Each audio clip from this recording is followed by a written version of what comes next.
Hi, my name is Patty and I'm a sinner. I wish we could say that.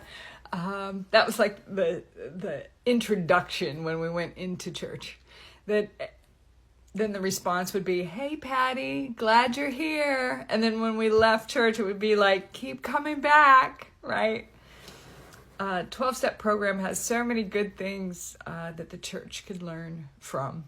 One is acceptance, that we're all here for the same reason, right? For church, we're all sinners. We all fall short of the glory of God, as it says in Romans 3:23. And in Romans 3:10 it says, "No one is righteous, not one." And I think about the fact that we show up to an AA meeting because we've come to an understanding that we've got an issue that we're powerless over, that we've come to an understanding that there is a power greater than us that can help us to overcome, and that we have now made the decision to hand that addiction, that issue, over to God. And then we take this exhaustive moral inventory. I think it's step 4 of the program.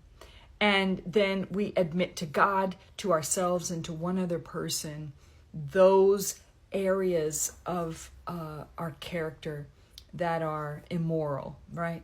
Or where we look at that from places where we've hurt one another out of it and where we need to make amends.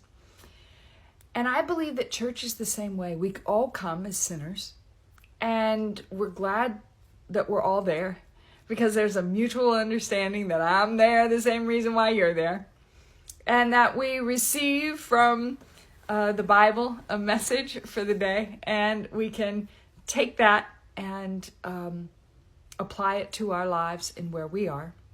And in an AA meeting, you don't speak over other people and you don't speak into people. You don't cross speak over to them. You allow people to process because they're on their own healing recovery journey. And I believe that's what we're on here as well as Christians. The Apostle Paul said over in 2 Corinthians 12, "I had this thorn in my flesh and I couldn't get rid of it, and it was from Satan and it was to torment me. But God said, 'My grace is sufficient in your weakness, Paul. I'm not going to remove it from you.'"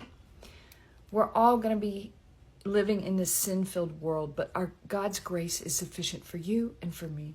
So extend that grace to others. We're all sinners.